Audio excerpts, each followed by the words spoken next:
A bill taking aim at TikTok facing changes on Capitol Hill. This after the app spent $100 million to lobby Congress. Charged for acting as a Chinese agent, federal prosecutors now targeting the head of a Washington-based think tank. Dozens of Chinese military aircraft spotted near Taiwan, flanked by warships. The flyby following a speech hinting at tighter ties with the U.S. And a Trojan horse in the Pacific. The Solomon Islands and China are strengthening relations, signing 9 deals in Beijing, including a policing pact. How should the U.S. respond? Let us know below and subscribe if you haven't already.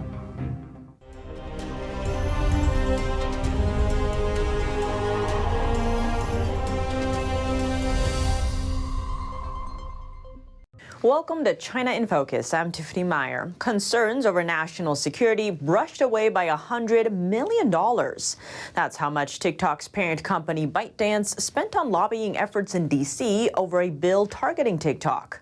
Democratic Senator Mark Warner told Reuters that relentless lobbying slowed a bit of momentum on a bill introduced in March. The legislation would grant the Commerce Department new authority involving foreign parties that pose national security risks. The White House endorses those efforts. In March, the Biden administration demanded TikTok's Chinese owners divest their stake or face a U.S. ban. TikTok is wildly popular in the States, with over 150 million Americans flocking to the app. Warner says there's a clear need for legislation, telling Reuters there have been another 3 or 4 apps that have come out that are Chinese-controlled, so we need a fair rules-based process to deal with this. Calls against TikTok have been growing. Nearly 60% of Americans see TikTok as a threat to national security. That's according to a new poll by the Pew Research Center, surveying over 5,000 Americans. Over 30 states have banned TikTok on government devices, with Montana being the first to issue a statewide ban. TikTok is fighting back. A judge has scheduled an October 12th hearing per the company's request. TikTok did not immediately respond to a request for comment. Federal prosecutors in Manhattan doling out charges on the head of a Washington-based think tank.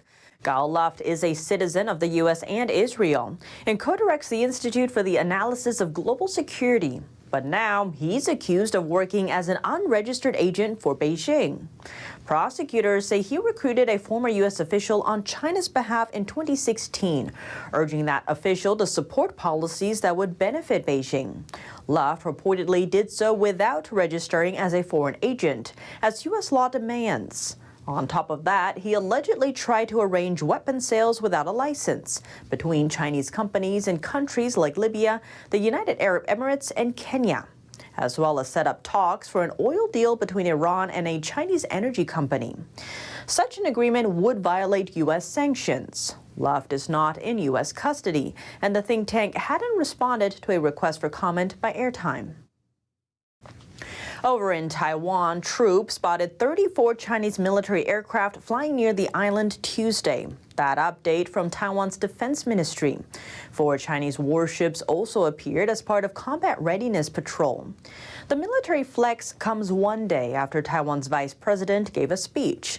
In it, he said Taiwan's president should someday be able to visit the White House, suggesting he will continue to promote U.S.-Taiwan relations, despite Beijing's anger. Vice President Lai is the chairman of Taiwan's ruling Democratic Progressive Party and a top candidate for the island's upcoming presidential election. Lai wrote in the Wall Street Journal that if he's elected, he could keep the peace with China. A beautiful dream turned to a nightmare. A China-made power plant in Jordan designed to help a domestic power shortage. Now embroiled in a heated controversy that could put Jordan billions of dollars in debt to China. Here's the story.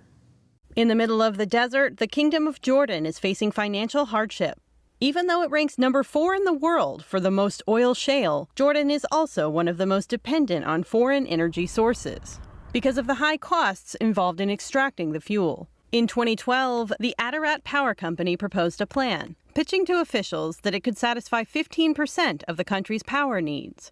That's through extracting oil shale from the desert. Atarat is China's largest overseas private company, born out of Beijing's Belt and Road Initiative. China's state-owned enterprise, Guangdong Energy Group, owns a 45% stake in it, making the company its largest shareholder. While Jordan's government saw the plan as a win-win for both China and Jordan, it gradually realized some concerns. Besides the technical challenges and expensive oil extraction costs, the Jordan government's contract with Atarat would cost it $8.4 billion over the next 30 years. Despite China's $1.6 billion in loans to the country, Jordan could still quickly become billions of dollars in debt to Beijing. Some have called China's Belt and Road Initiative a debt trap. Among its main issues is transparency, or the lack thereof, around the BRI. When developing countries struggle to get loans for infrastructure projects, the BRI steps in, often handing out large Chinese loans. But when these countries can't repay their debt, China takes control of that infrastructure, like land or seaports. Examples include Sri Lanka, Pakistan, Nepal, Ethiopia, and the Congo. Now the grief between China and Jordan is souring bilateral tensions. Jordan's government is protesting and seeking international arbitration. One of the big criticisms of China and the lending on the Belt and Road Initiative is that it's all secret and it's opaque. Another expert hints at the purpose behind China's BRI initiative. And it's going to manipulate their own natural resources and put them in potentially into this debt trap kind of mindset that we've seen play out in other areas where the Belt and Road has gone. Captain James Fennell, former intelligence director for the U.S. Pacific Fleet, says that plays into China's global ambitions. China's putting their stones around the world, and they're putting them in positions in key areas so that when the time is right, a lot of other stones will turn to their color, to their side. China's Belt and Road Initiative has raised concerns around the world. We'll keep you updated. Over in the Pacific, Australia's got a Solomon Islands-style headache. Australia's foreign minister raised concerns on Tuesday. That's as a day earlier, the Solomon president signed a deal with China on police cooperation, one of 9 deals struck during his visit to Beijing. Well, he said his country had a lot to learn from China. But Australia warns the policing deal will invite further regional contest. Back in 2022, a secretive China-Solomon Island security pact set off alarm bells in the West, with some fearing it could give Beijing a military foothold in the region, though the Solomon Islands deny that concern. On the other hand, Washington is plowing ahead with its attempts to reopen the U.S. Embassy in the Solomon Islands. Germany marks a new first. The country will soon send troops to Australia for joint drills with some 30,000 service members from 12 other nations. What is Berlin's stance on the Indo-Pacific? NTD's Daniel Monahan has more. In recent years, Germany has shown a greater military presence in the Indo-Pacific region, even as this means walking a tightrope between its security and economic interests, as China is Berlin's most important trading partner. German Army Chief Alfons Meis reacts. I guess it's not about sending a signal against anyone. We have just taken note of the German government's national security strategy. China plays a certain role in it. In 2021, a German warship sailed into the South China Sea for the first time in almost 20 years. Last year, Berlin sent 13 military aircraft to joint exercises in Australia, the Air Force's largest peacetime deployment. Meis said up to 240 German soldiers will take part in the exercise Talisman Sabre from July 22nd to August 4th. The exercises are the largest drills between Australia and the U.S., which are held biannually. The Germans will train jungle warfare and landing operations alongside soldiers from countries such as Indonesia, Japan, South Korea, France, and Britain. I think it makes sense in principle to look at how others see the world. We can no longer just look at our little Europe here with a magnifying glass. China claims almost the entire South China Sea as its own. An international tribunal ruled that Beijing has no legal basis for those claims. China has built military outposts on artificial islands in the waters that contain gas fields and rich fishing. Some 40% of Europe's foreign trade flows through the South China Sea. Daniel Monahan, NTD News. Western companies seem to be heading out of China in droves, but one pharmaceutical giant is buying in. U.S. drug maker Moderna just inked a new deal to make mRNA medicines in China. But there's one key factor. Any medicines produced under this agreement will be exclusively for the Chinese people and will not be exported. That's the word from a Moderna statement sent to CNN. The move marks the biotech company's first major investment in the country. And according to Chinese state media Yichai, the firm plans to pour $1 billion into the operation. Reportedly, Moderna will set up shop in Shanghai's Minhang district and build a production plant. The development also marks a first for China, which has largely relied on its own Chinese-made COVID-19 vaccines to fight the pandemic. Beijing has not approved any foreign-made mRNA jabs, including Moderna's. Under the deal, Moderna joins other major U.S.-based drug maker operating in China. Johnson & Johnson launched its China business in 1985. Pfizer has run there for over 30 years. In a controversial move, China is doling out pregnancy drugs to girls as young as 15. This new fertility campaign has sparked wrath on social media. Let's take a closer look. According to a notice from China's western Sichuan province, female citizens can now receive free folic acid, an important pre- and post-pregnancy supplement. The policy applies to women ages 15 to 49. The initiative followed a survey on women's intentions about having children. But the inclusion of 15-year-olds has sparked disputes. Comments say that girls at this age should receive puberty health guidance, not fertility drugs. The campaign appeared legitimate. In China, the minimum age of sexual consent is 14, younger than the 16 to 18 bracket in the U.S. Sichuan officials also defended that the 15 to 49 age group aligns with what the World Health Organization defines as women of reproductive age. Yet in a separate study by the WHO, complications related to pregnancy and childbirth were listed as the leading causes of death for girls aged 15 to 19.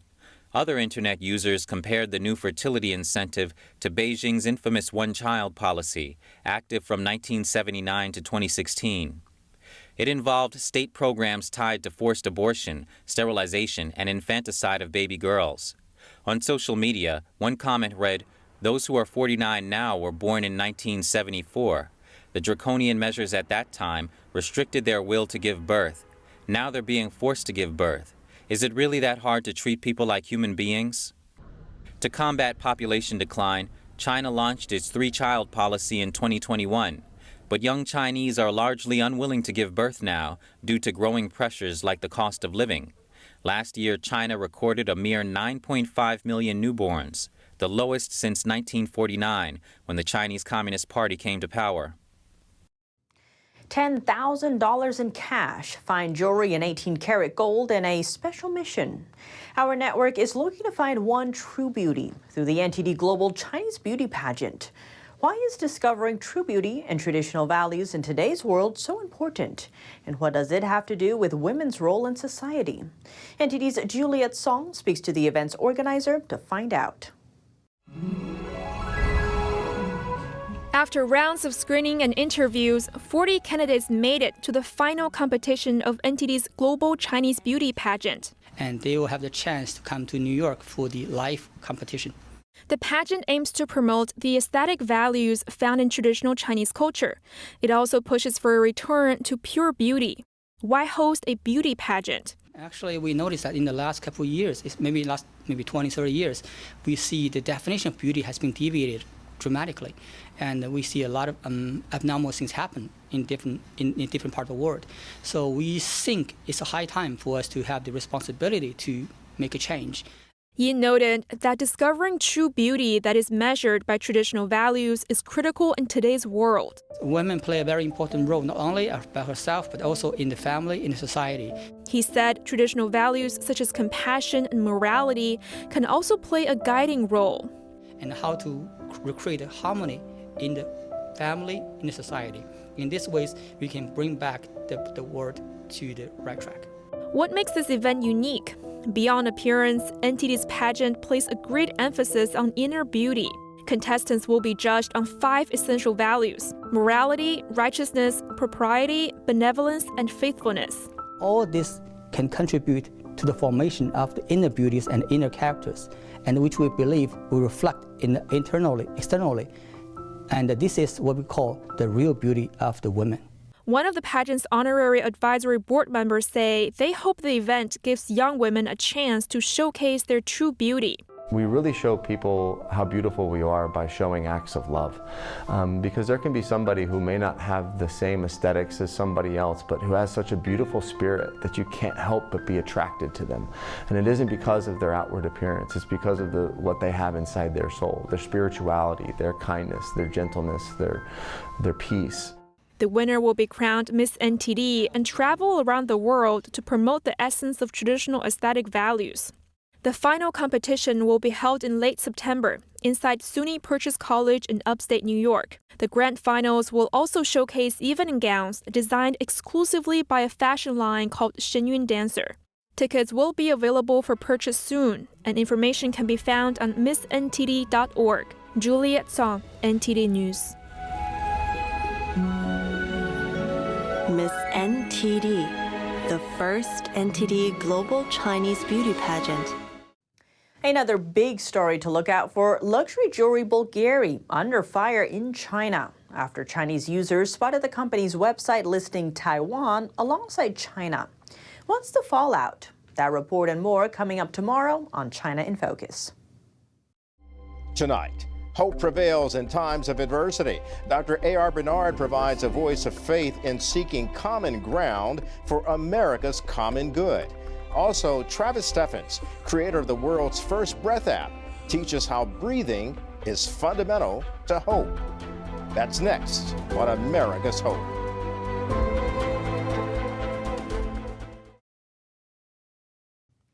That's all for today's China in Focus on YouTube. We're now sharing a shortened version of our program here after being demonetized for 2 years. Here's what to look out for in our second half. Is Washington doing too little in the Central Pacific? Beijing's influence has gradually eroded America's presence in the region, but what should be done?